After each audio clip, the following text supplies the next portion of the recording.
প্রিয় ছাত্রছাত্রী, আজকে আমাদের আলোচ্য বিষয় কন্ডাক্টর ইন ইলেকট্রোস্ট্যাটিক ইকুইলিব্রিয়াম। তো কন্ডাক্টর মূলত কারা? কন্ডাক্টর মানে আমরা জানি মেটাল, ধাতুগুলো কন্ডাক্টর হয়, বা আয়নিক সলিউশন, যেমন ধরো সোডিয়াম ক্লোরাইড সলিউশন, সাধারণ লবণের যে জলীয় দ্রবণ, এটা একটা কন্ডাক্টর হতে পারে। তো আমরা মেনলি আলোচনা করবো কন্ডাক্টর বলতে মেটালকে নিয়ে আলোচনা করবো, কারণ ইলেকট্রিসিটিতে মেটালের বহুল প্রয়োগ রয়েছে। তো মেটালের ক্ষেত্রে কি হয়, আমরা জানি যে যে কোনো পদার্থ অ্যাটম নিয়ে গঠিত।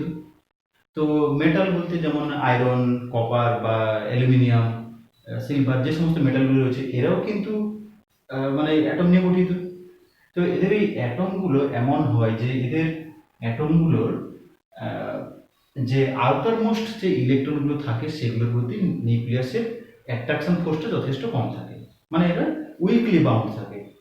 এদের যে আউটার মোস্ট ইলেকট্রন বা যেটাকে আমরা বলছি ভ্যালেন্স ইলেকট্রনগুলো, ভ্যালেন্স ইলেকট্রনগুলো যথেষ্ট উইকলি বাউন্ড থাকে।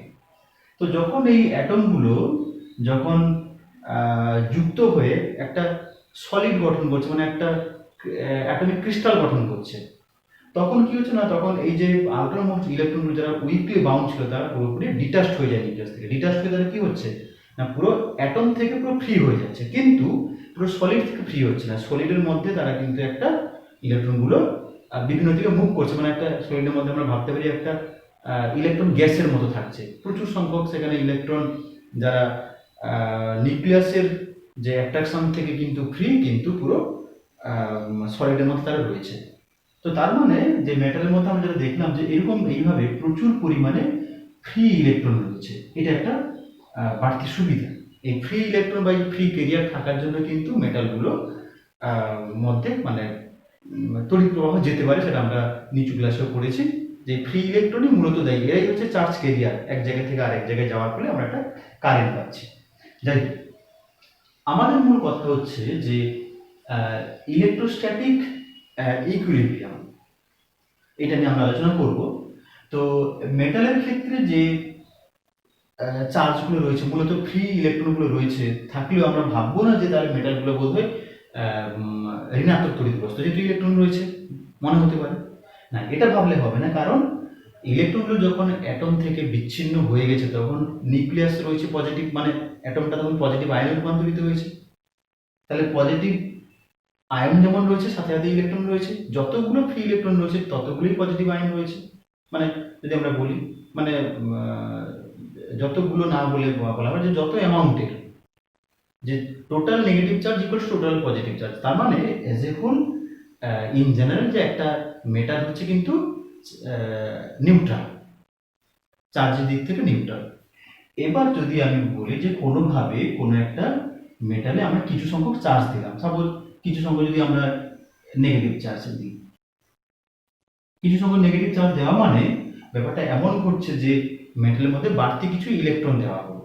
কিংবা যদি বলি কিছু সংখ্যক পজিটিভ চার্জ দিচ্ছি, পজিটিভ চার্জ মানে তো আর পজিটিভ চার্জ সেইভাবে দেওয়া যায় না, তাহলে কি করতে হবে, মেটাল থেকে হয়তো কিছু সংখ্যক আমরা ইলেকট্রনকে আমরা বাইরে বার করে দিলাম, তখন কি হবে না, ইলেকট্রনের অভাব মানে তখন পজিটিভ চার্জ থাকছে। তাহলে এইভাবে আমরা কোনো একটা মেটালকে যদি আমরা মানে আহিত করি, চার্জ করি, সেটা পজিটিভ চার্জ হোক বা নেগেটিভ চার্জ হোক, তাহলে কি হবে না, এই যে নেগেটিভ চার্জের কথা যদি আমরা বলি বা পজিটিভ চার্জ যাই হোক, তাহলে এই চার্জগুলো কি করবে, পরস্পরকে একটা রিপালসিভ ফোর্সের জন্য দূরে সরাবে। আমরা জানি যে সম আধান পরস্পরকে বিকর্ষণ করে, তাহলে বিকর্ষণ বলের জন্য কি হবে, আধানগুলো পরস্পর দূরে সরবে। আমরা আগে আলোচনা করছি আধানগুলো দূরে সরতে সরতে একটা সময় কোথায় থাকবে না, সারফেসে এসে অবস্থান করবে, আমরা আগে বলেছি। তো কেন করবে সেটা আমরা একটু এখানে আমরা ম্যাথমেটিক্যালি বা ফিজিক্যালি আমরা একটু বোঝার চেষ্টা করব। যে আধানগুলো যখন তাহলে ক্রমশ দূরে সরতে সরতে এমন একটা কন্ডিশন আসবে যখন কিন্তু আধানগুলোর আর কোনো মুভমেন্ট হবে না। আমরা যে বাড়তি চার্জটা দিলাম, আর কোনো মুভমেন্ট হবে না, না মুভমেন্ট হবে না মানে তাহলে তখন কোনো ফোর্স থাকবে না। তাহলে প্রত্যেকটা ইন্ডিভিজুয়াল চার্জের উপর কিন্তু নেট ফোর্সটা কত হবে, নেট ফোর্স কিন্তু জিরো হবে। নেট ফোর্স জিরো হবে মানে কি, তারা একটা ইকুইলিব্রিয়ামে তারা একটা পৌঁছে গেল, যে নেট ফোর্স জিরো। যখনই নেট ফোর্স জিরো হচ্ছে প্রত্যেকটা চার্জ তাহলে কি হবে, প্রত্যেকটা চার্জ যে যেখানে ছিল সেখানে স্থির থাকবে, কারণ যখন আর সেখানে কোনো ফোর্স কাজ করছে না তাহলে তাদের কোনো মুভমেন্ট হবে না, একটা জায়গায় তারা যখন স্ট্যাটিক হবে, স্টেশনারি হবে। তাহলে যখনই আহ, মানে প্রত্যেকটা চার্জের উপর নেট ফোর্সটা জিরো হচ্ছে, তখন প্রত্যেকটা চার্জ কি হচ্ছে, চার্জ কি থাকছে না, স্টেশনারি থাকছে, স্থির থাকছে। তাহলে স্টেশনারি থাকছে, ফোর্সটা জিরো হচ্ছে বলে। তো এই কন্ডিশনটাকে আমরা বলছি ইলেকট্রোস্ট্যাটিক ইকুইলিব্রিয়াম, বাট এটা স্ট্যাটিক ইকুইলিব্রিয়াম হচ্ছে। তো এইটা কত সময়ের মধ্যে হবে যদি বলি, যে কোনো আমরা একটা বাড়তি চার্জ না, পজিটিভ বা নেগেটিভ চার্জ হবে, তাহলে তারা পরস্পরকে বিকর্ষণ করে তাদের ওরিয়েন্টেশনটা এমন করে নেবে, এমন সজ্জা করে নেবে খুব অল্প সময়ের মধ্যে, প্রায় হয়তো 10⁻⁹ সেকেন্ড এর মধ্যে বা এর থেকে কম সময়ের মধ্যে তারা দ্রুত এমনভাবে নিজেদেরকে সাজিয়ে নেবে যাতে নেট ফোর্সটা জিরো হয়। তার মানে পুরো মেটালটা তখন একটা ইলেকট্রোস্ট্যাটিক ইকুইলিব্রিয়ামে চলে আসবে। তাহলে এই ইলেকট্রোস্ট্যাটিক ইকুইলিব্রিয়ামে আমরা বলছি যে চার্জগুলো কোনো আর মুভমেন্ট হবে না, স্টেশনারি থাকবে, নেট ফোর্সটা জিরো থাকবে। তাহলে চার্জগুলো থাকবে কোথায় না, চার্জগুলো কোথায় থাকবে এটা আমরা বুঝবো গসেস ল এর সাহায্যে। তাহলে আমরা যদি বলি যে আমরা যে কোনো একটা কন্ডাক্টর নিলাম, এটা একটা মেটাল বডি নিলাম, তাহলে সেক্ষেত্রে চার্জগুলো যখন ইলেকট্রোস্ট্যাটিক বলে দিই, ইলেকট্রোস্ট্যাটিক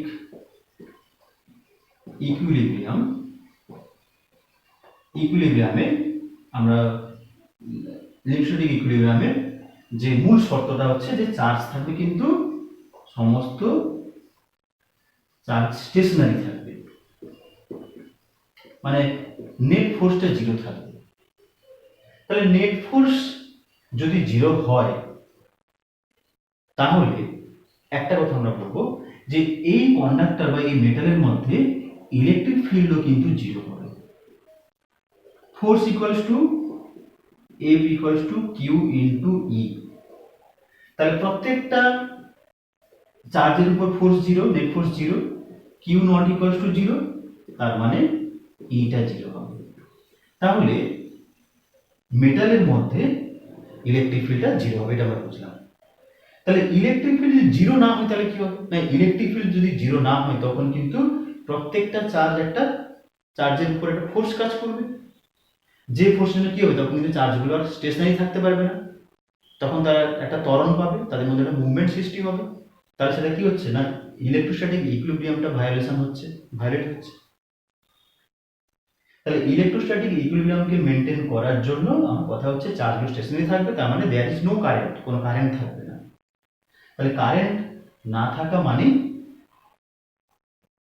সেখানে ইলেকট্রিক ফিল্ড জিরো হতে হবে, যেহেতু ফোর্স জিরো, তার মানে মেটালের মধ্যে ইলেকট্রিক ফিল্ড জিরো হবে।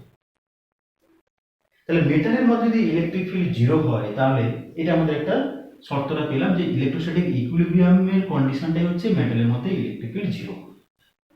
এটা হচ্ছে ইলেকট্রোস্ট্যাটিক ইকুইলিব্রিয়াম, এই কথাই বলছে যে মেটালের মধ্যে ইলেকট্রিক ফিল্ডটা জিরো। তাহলে এইবার আমি যদি বলি যে মেটালের মধ্যে ইলেকট্রিক ফিল্ড জিরো হচ্ছে, আমরা এখানে একটা মেটালের একটা ইন্টেরিয়ারে তার ভেতরে আমরা যে কোনো একটা এরকম একটা গসিয়ান সারফেস নিলাম, গসিয়ান সারফেস একটা গাউসীয় তল একটা আমরা কল্পনা করলাম।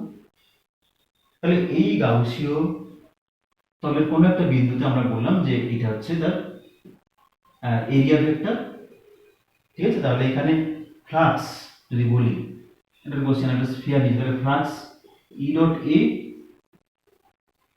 এ equals to Q in by epsilon naught. এইখানে আমি বললাম যে ভেতরে সাপোজ যে চার্জটা রয়েছে এটা কিউ ইন্টারনাল, এই চার্জের জন্য এখানে এই ফ্লাক্সটা পাচ্ছি গসেস ল, এটা গসেস ল এই কথা বলছে, গসেস ল যে ফ্লাক্সটা হচ্ছে net enclosed charge by epsilon naught, বা যদি মেটালের মধ্যে হয় এখানে শূন্য মাধ্যমের কথা বলে আমরা ইপসাইলন নট লিখবো, বা অন্য মিডিয়াম হলে ইপসাইলন বলবো, যাই হোক ইপসাইলন নট। তো এখানে যেহেতু ই equals to zero, E equals to zero মানে ইলেকট্রিক ফিল্ড যেটা কত হবে, ফ্লাক্সটাও জিরো হবে। ই যদি জিরো হয়, E dot A equals to zero, তাহলে এখান থেকে বোঝা যাচ্ছে যে Q internal equal to zero, Q in zero. তার মানে আমরা দেখলাম যে তাহলে চার্জগুলো কিন্তু মেটালের মধ্যে থাকছে না। তাহলে কোথায় থাকবে? মেটালের মধ্যে থাকছে না, তাহলে কোথায় থাকবে না? চার্জ থাকবে তাহলে যদি আমরা বলি নেগেটিভ চার্জ যদি নিই, তাহলে সেক্ষেত্রে যে বাড়তি চার্জটা, তাহলে সমস্ত চার্জ কোথায় থাকবে? তার সারফেসে থাকবে। কারণ ভেতরে থাকার কোনো উপায় নেই। ভেতরে থাকলে সেখানে ইলেকট্রিক ফিল্ড থাকবে, ইলেকট্রিক ফিল্ড থাকা মানে ফোর্স কাজ করবে, ইলেকট্রোস্ট্যাটিক ইকুইলিব্রিয়াম মেনটেন করবে। তাহলে চার্জ থাকবে মেটালের সারফেসে।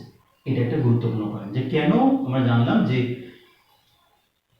পরিবাহীর পৃষ্ঠে আধানগুলো অবস্থান করে না। পরিবাহীর পৃষ্ঠে অবস্থান করার কারণ হচ্ছে পরিবাহীর ভেতরে তড়িৎ ক্ষেত্র শূন্য। তড়িৎ ক্ষেত্র কেন শূন্য? না, তড়িৎ ক্ষেত্র যদি শূন্য না হয় তাহলে কিন্তু ইলেকট্রোস্ট্যাটিক ইকুইলিব্রিয়াম মেনটেন হবে না।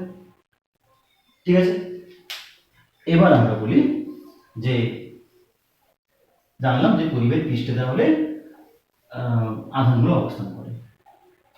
এবার আমরা দেখি যে একটা পরিবাহীর ক্ষেত্রে আমরা যে কোনো একটা পরিবাহী নিলাম।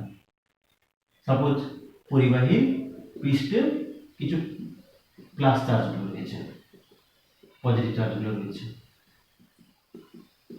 পরিবাহীর পৃষ্ঠে পজিটিভ চার্জগুলো রয়েছে। আমরা দেখি যে এখানে এই পজিটিভ চার্জের জন্য আমরা তো বললাম যে ভেতরে কোনো ইলেকট্রিক ফিল্ড থাকবে না, বা ইলেকট্রিক ফিল্ড থাকবে। তাহলে এই ইলেকট্রিক ফিল্ডগুলোর ডিরেকশন কেমন হবে, মানে ফিল্ড লাইনগুলো কেমন হবে?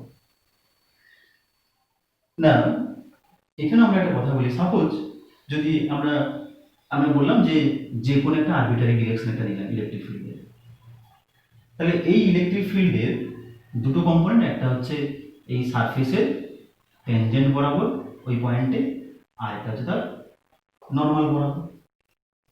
এটা হচ্ছে ট্যানজেন্সিয়াল কম্পোনেন্ট, আর এটা হচ্ছে নর্মাল কম্পোনেন্ট।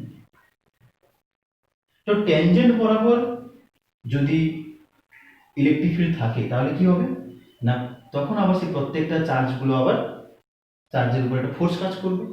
এই ট্যানজেনশিয়াল কম্পোনেন্টের জন্য এখানে একটা ফোর্স কাজ করবে, যে ফোর্স জন্য তখন কি হবে? চার্জের আবার মুভমেন্ট হবে। তার মানে আবার সেই ইলেকট্রোস্ট্যাটিক ইকুইলিব্রিয়ামের সেটা কন্ডিশনটা এখানে ভায়োলেশন হচ্ছে। কিন্তু যদি নর্মাল থাকে তাহলে কিন্তু যে নর্মাল কম্পোনেন্টের জন্য কিন্তু কোনো চার্জ, নর্মাল কম্পোনেন্টের জন্য কোনো চার্জ কিন্তু সেখানে একটা ইন্ডিভিজুয়াল কোনো ফোর্স পাচ্ছে না। মানে প্রত্যেকটা চার্জ কিন্তু উপর ইলেকট্রোস্ট্যাটিক ফোর্সটা জিরো থাকবে, নেট ফোর্সটা। সেক্ষেত্রে এই চার্জ হলেও এটাও কিন্তু আমরা দেখবো যে এর ক্ষেত্রেও নেট ফোর্সটা জিরো। এখানে ইলেকট্রিক ফিল্ড যেমন আছে, আরেকটা ইলেকট্রিক ফিল্ড সেরকম থাকবে যে অন্যান্য চার্জের জন্য তখন একটা কি বলবো, যে ভেতরের দিকে হয়তো আরেকটা ইলেকট্রিক ফিল্ড থাকবে। সরি, মানে ভেতরের দিকে বলাটা ভুল হবে, যে নেট, যে এখানে ইলেকট্রিক ফিল্ড মানে নেট ইলেকট্রিক ফিল্ডে এর উপর জিরো হবে। তো এই চার্জের জন্য তাহলে এখানে আমরা দেখছি যে বাইরের যে ইলেকট্রিক ফিল্ডটা রয়েছে সেই ইলেকট্রিক ফিল্ডটা তাহলে কেমন থাকবে না, নর্মাল থাকবে। এই জন্য কন্ডাক্টরের ক্ষেত্রে ইলেকট্রিক ফিল্ড কিন্তু তার সারফেসে নর্মাল বরাবর হবে, কারণ অন্য কোনো ডিরেকশনে হবে না। অন্য ডিরেকশনে থাকলে তখন কি হবে না, তার একটা ট্যানজেনশিয়াল কম্পোনেন্ট থাকবে, যার জন্য চার্জগুলো একটা ফোর্স কাজ করবে, চার্জের মুভমেন্ট সৃষ্টি হতে পারে, তার মানে ইলেকট্রোস্ট্যাটিক ইকুইলিব্রিয়ামটা ভায়োলেট হতে পারে। এই জন্য এটা নিউক্লিয়ার থাকবে। বেশ, এবার আমরা বলি যে এই ইলেকট্রিক ফিল্ডের মানটা কত। যদি বলি যে একটা কন্ডাক্টরের ক্ষেত্রে ধরো কোনো একটা পয়েন্টে আমরা বললাম surface density of charge sigma নিলাম, তাহলে সেক্ষেত্রে জাস্ট কন্ডাক্টরের বাইরে ইলেকট্রিক ফিল্ডটা কত হবে?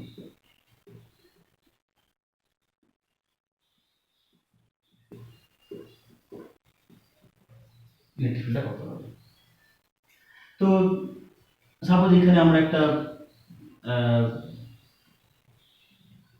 সিলিন্ডার একটা কনসিডার করলাম, জাস্ট কন্ডাক্টর থেকে একটু জাস্ট কিছুটা উপরে এবং কিছুটা নিচে এইভাবে আমরা নিলাম। তো ইলেকট্রিক ফিল্ড তো রয়েছে, এবং এটা ইলেকট্রিক ফিল্ড এই সিলিন্ডারের, এটা হচ্ছে গসিয়ান সিলিন্ডারটা নিয়েছি, তার এরিয়া ডিরেকশন হচ্ছে এটাই। তো সামান্য আমরা নিচেও নিলাম। তো এইখানে তাহলে নেট ফ্লাক্সটা কত হবে না ই ডট এ, এখানে তো ইটা জিরো যেহেতু কন্ডাক্টরের ভেতরে, তাহলে E dot A equals to কত হবে গসেস ল অনুযায়ী, তাহলে Q in by epsilon naught. Q in মানে এখানে চার্জটা কোথায় রয়েছে, সারফেসে রয়েছে, তাহলে সেটা কত, সারফেস এই সিলিন্ডারের এই এই সারফেসের এরিয়াটা হচ্ছে আমি এ ধরেছি, তাহলে sigma A by epsilon naught. তাহলে ই ইকুয়ালস যদি আমরা মানটা নিই, এটা তো ই আর এর অভিমুখ একই দিকে, থিটা ইকুয়ালস টু 0 ডিগ্রি, তাহলে ইর মানটা হচ্ছে সিগমা বাই ইপসাইলন নট। যদি আমরা ডিরেকশন দিয়ে বলি E equals to sigma by epsilon naught N unit, N unit হচ্ছে নর্মাল টু দ্য সারফেস।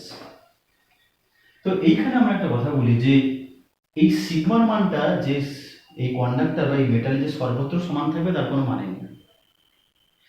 যে পয়েন্টের কথা আমরা বলছি সেই পয়েন্টের সারফেস ডেনসিটি চার্জ হচ্ছে সিগমা।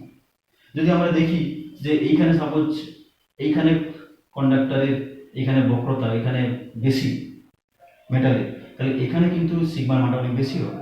নির্ভর করছে তার বক্রতার উপরে, তার শেপের উপরে ডিপেন্ড, তার আকৃতির উপর ডিপেন্ড করছে যে সেখানে সিগমার মানটা কত হবে। যাই হোক, আমরা সেটা সিগমার মানটা ইলেকট্রিক ফিল্ড থেকে জানতে পারি। ঠিক আছে, এবারে আমরা আসছি যে যদি একটা কন্ডাক্টরের মধ্যে যদি একটা কেভিটি থাকে,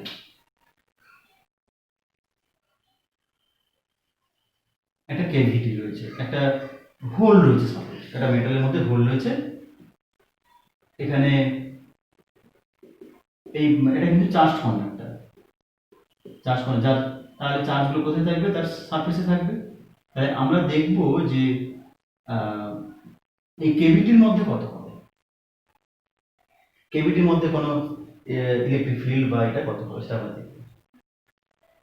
তো স্বাভাবিকভাবেই কেভিটির মধ্যে কিন্তু আমরা চার্জ রাখি। এইখানে যদি আমরা একটা গসিয়ান সারফেস যদি নিই, তাহলে গসিয়ান সারফেস নিলে এখানে কত হবে, গসিয়ান সারফেস নিলে আমরা যদি এখানে গসেস ল অ্যাপ্লাই করি, ফ্লাক্সটা I equals to E dot A সরাসরি করছি, বা যদি আমরা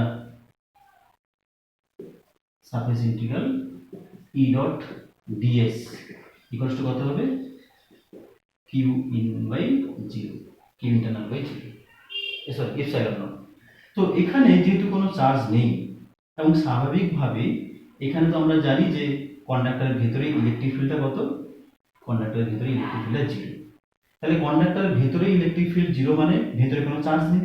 তাহলে এখানে এই হোলের মধ্যে এখানে কোনোভাবে চার্জ থাকবে না, এখানে কিন্তু টোটাল চার্জ 0, কোনো চার্জ নেই, কারণ ইলেকট্রিক ফিল্ড নেই, এখানে কোনো চার্জ নেই, কন্ডাক্টরের ভেতরে ইলেকট্রিক ফিল্ড নেই। তার মানে এই চার্জগুলো আমরা দেখছি ইলেকট্রিক ফিল্ড থাকছে বাইরে, তাহলে কোনোভাবেই ইলেকট্রিক ফিল্ড কিন্তু এই কেভিটির মধ্যে কিন্তু ইলেকট্রিক ফিল্ড থাকবে না। ঠিক আছে, কেভিটির মধ্যে এখানে কোনোভাবে ইলেকট্রিক ফিল্ড থাকবে, সমস্ত চার্জ বাইরে রয়েছে, কেভিটির মধ্যে কোনো চার্জও নেই। তো এইটাকে আমরা কাজে লাগাতে পারি যদি আমরা বলি যে এরকম একটা কন্ডিশন নিই যে তাহলে কোনো কন্ডাক্টরের ভেতরে কোনো যদি ক্যাভিটি বা কোনো যদি একটা বডি রাখি, তাহলে সেটা কিন্তু চার্জলেস বা সেটা ইলেকট্রিক ফিল্ড লেস করা যেতে পারে, মানে ভেতরে কোনো ইলেকট্রিক ফিল্ড থাকবে না। আমরা তার জন্য একটা সাপোজ একটা নিলাম, একটা দুটো প্যারালাল প্লেট নিলাম আর কি। প্যারালাল প্লেটের মধ্যে আমরা প্যারালাল প্লেট ক্যাপাসিটার যেমন হয় ধারক, পরে আমরা শিখব। তো তার একটা প্লেট থাকে পজিটিভ চার্জ আর একটা প্লেট থাকে নেগেটিভ চার্জ। তাহলে এই পজিটিভ চার্জ এবং নেগেটিভ চার্জের মধ্যে আমরা ধরতে পারি প্রায় ইউনিফর্ম ফিল্ড কাজ করে, ইউনিফর্ম ফিল্ড কাজ করে। সাইডের দিকে ফিল্ডগুলো ইউনিফর্ম থাকে না, কিন্তু মাঝের দিকে প্রায় ইউনিফর্ম ফিল্ড থাকে। আমার টার্গেট হচ্ছে যে মাঝখানে কোনো একটা এরিয়া, ধরো সাপোজ এই এরিয়াটাকে আমি ইলেকট্রিক ফিল্ড মুক্ত করতে চাই, ইলেকট্রিক ফিল্ড এখানে রাখবো না, তাহলে কি করব? তাহলে ইলেকট্রিক ফিল্ড যদি না রাখি, এখানে আমরা একটা টেকনিক ইউজ করলাম। এখানে কি করবো না, আমরা একটা মেটাল বক্স নিয়ে নেব, একটা এমটি মেটাল বক্স নিয়ে নিলাম, একটা কন্ডাক্টর বক্স নিয়ে নিলাম। তাহলে কন্ডাক্টর বক্স নিয়ে নিলে ধরো এখানে প্লাস চার্জ, তাহলে কন্ডাক্টর নিলে কি হবে না, কন্ডাক্টরের ভেতরে ইলেকট্রিক ফিল্ড থাকবে না, ইলেকট্রিক ফিল্ড কন্ডাক্টরের ভেতরে ইলেকট্রিক ফিল্ড থাকবে না।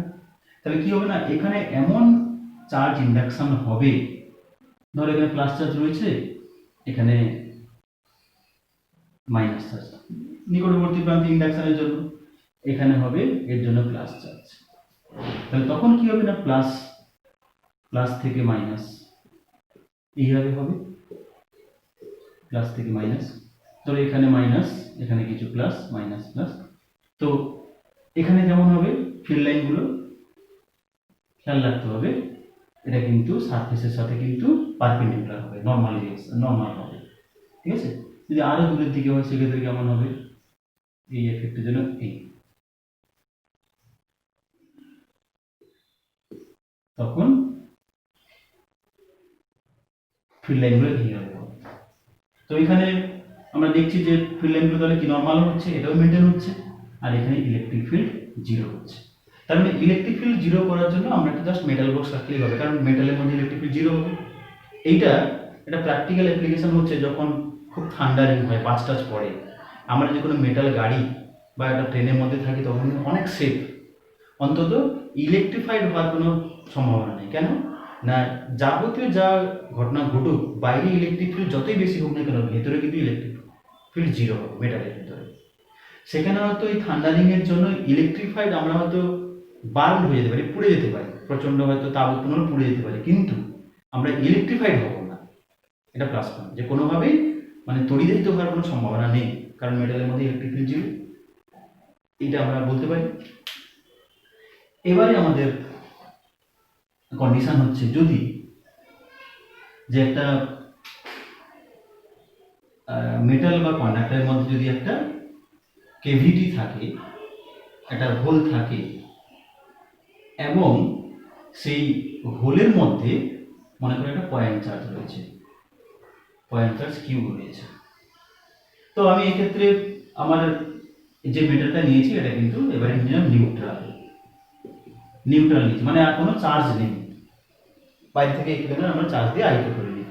এই অবস্থায় প্লাস কিউ, এখানে আমরা প্লাস কিউ চার্জ, এটা পয়েন্ট চার্জ নিয়েছি। তাহলে প্লাস কিউ পয়েন্ট চার্জ নেওয়ার জন্য যদি আমি বলি যে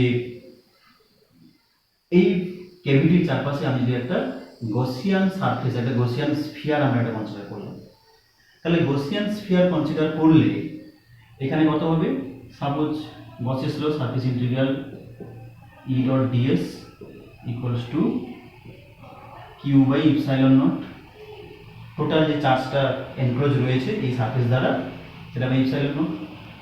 এবারে ই ডট ডিএস, সাপোজ এইখানে ইলেকট্রিক ফিল্ডটা কত হবে, কন্ডাক্টরের ভেতরে কিন্তু, তাহলে এখানে ইলেকট্রিক ফিল্ড কিন্তু কত হবে, জিরো হবে। তাহলে ইলেকট্রিক ফিল্ড যদি জিরো হয়, তাহলে কিউ বাই, এখানে ছোট কিউ তো এখানে রয়েছে, বড় Q, Q by epsilon naught এটাও জিরো হবে, কারণ ইটা জিরো, কন্ডাক্টরের ভেতরে যেহেতু, মেটালের ভেতরে ইলেকট্রিক ফিল্ড জিরো, তার মানে Q epsilon naught zero, epsilon naught not equal zero, তার মানে কিউ ইকুয়াল টু জিরো। কিন্তু আমরা বলছি ভেতরে হচ্ছে পয়েন্ট চার্জ কিউ রয়েছে, আবার বলছি টোটাল চার্জ কিউ, তাহলে কি হবে, এই প্লাস কিউ চার্জটাকে ব্যালেন্স করার জন্য কি হবে, মাইনাস কিউ চার্জ থাকবে। কোথায় থাকবে মাইনাস কিউ চার্জ, সেটা থাকবে কিন্তু কেভিটির সারফেসে থাকবে, ভেতরে সারফেসে, তাহলে এইখানে থাকবে, দিলে প্লাস মাইনাস টোটাল জিরো হয়ে যাবে, এটা হবে মাইনাস কিউ চার্জ। আবার আমরা দেখি তাহলে এদিক থেকে প্লাস কিউ, তাহলে তার নিকটতম প্রান্তে ইন্ডাকশনের জন্য যদি নেগেটিভ চার্জ ইনডিউসড হয়, দূরের প্রান্তে কি হবে, প্লাস চার্জ হবে। সেই প্লাস চার্জগুলো কোথায় থাকবে, সেটা থাকবে কিন্তু মেটালের সারফেসে থাকবে। তাহলে মেটালের সারফেসে টোটাল চার্জ কত থাকবে, এখানে মেটালের সারফেসে কিউ, তাহলে এখানে কত হবে না, যদি আমি এইখানে যদি ফিল্ডটা নিই তাহলে এইখানে আমি একটা গসিয়ান সারফেস নিতে পারি, তাহলে সেই ক্ষেত্রে গসিয়ান সারফেস নিলে তখন টোটাল কিউ, টোটাল চার্জটা কত হবে না, ক্যাভিটিতে রয়েছে প্লাস কিউ, ক্যাভিটির ইনার সারফেসে রয়েছে মাইনাস কিউ, প্লাস মেটাল সারফেসে রয়েছে প্লাস কিউ, তাহলে টোটাল চার্জ কিউ। তাহলে সেই ক্ষেত্রে Gauss's law surface integral E dot dS equals to Q by epsilon naught. তাহলে এদিক থেকে আমি ম্যাচ করতে পারি যে টোটাল আমার ভেতরে কিউ চার্জ রয়েছে, তাহলে কিউ চার্জের জন্য কিউ বাই এপসাইলন নট হবে। তাহলে সেক্ষেত্রে আমরা কি দেখলাম না, এই ক্যাভিটির যে চার্জটা এর জন্য মেটাল সারফেসে ইনডিউস চার্জ কিন্তু প্লাস কিউ, আর সারফেস মেটালের যে মানে ইনার সারফেস যেটা মানে ক্যাভিটির ওয়ালে, অন দ্য ক্যাভিটি ওয়াল, সেখানে কত হবে না, সেখানে opposite charge minus Q charge হবে। ঠিক আছে, বোঝা গেল? তাহলে এই ব্যাপারটা যদি আমরা দেখি যে এখানে আগে থেকে কিছু চার্জ থাকে, প্লাস কিউ চার্জ থাকে, তাহলে তখন কেভিটি চার্জ জন্য আরো বাড়তি চার্জ আসবে। এর তো চার্জ যেটা ছিল সেটা আছেই, প্লাস কেভিটিতে যে চার্জ তার জন্য ইন্ডাকশন এটা আরো বাড়তি আসবে। ঠিক আছে, বোঝা গেল? তাহলে এখানে আমরা একটা প্রবলেম দিচ্ছি, তোমরা এটা ভাবো।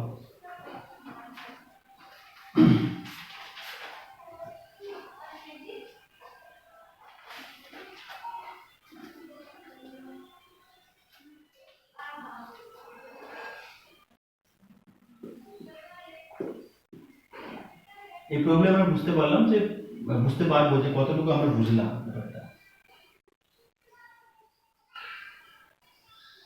প্রবলেমটা হচ্ছে, ধরো একটা মেটাল স্ফিয়ারের মধ্যে দুটো কেভিটি রয়েছে, দুটো গর্ত রয়েছে, কেভিটি, একটা রেডিয়াস হচ্ছে এ, একটা রেডিয়াস হচ্ছে বি, আর এই মেটাল স্ফিয়ারের রেডিয়াস হচ্ছে আর। ঠিক আছে, তো এই এ রেডিয়াসের কেভিটিতে এখানে একটা পয়েন্ট চার্জ রয়েছে, সেটা হচ্ছে কিউ এ, আর বি রেডিয়াসের কেভিটিতে যে পয়েন্ট চার্জ রয়েছে সেটা হচ্ছে কিউ বি। ঠিক আছে, তো আমাদের তাহলে এটা উল্লেখ করি যে কিউ এ হচ্ছে point charge, point charge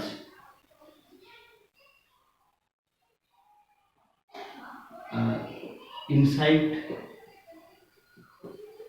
the cavity of radius a, আর QB হচ্ছে that of radius b, আর r হচ্ছে radius of the metal sphere, radius of the metal sphere। তাহলে question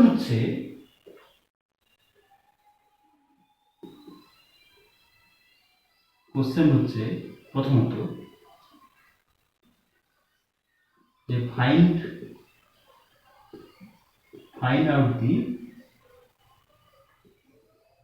surface charge density, find out the surface charge density, the density on the walls of cavities and metal sphere। প্রত্যেকটা কেভিটি এবং metal স্ফিয়ারের surface charge density কত হবে। 2 নম্বর question হচ্ছে what is the field outside the metal,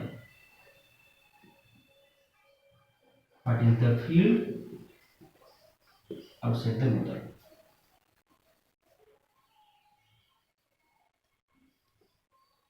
3 number question হচ্ছে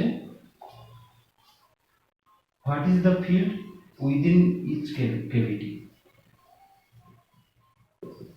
what is the field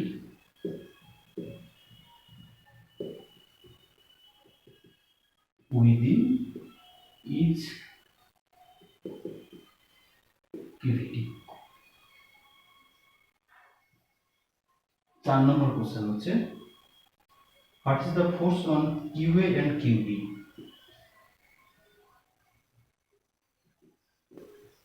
What is the force on QA and QB? Last question.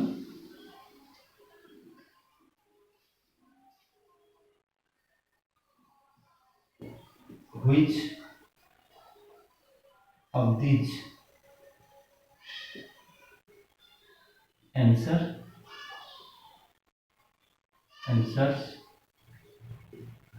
would change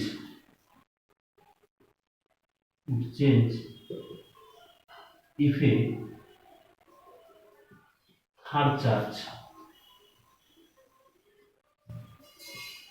charge QC were brought near the conductor? তার মানে উপরে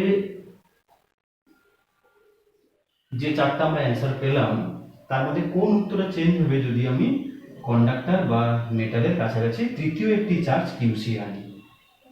ঠিক আছে, বেশ এই পর্যন্তই আছে।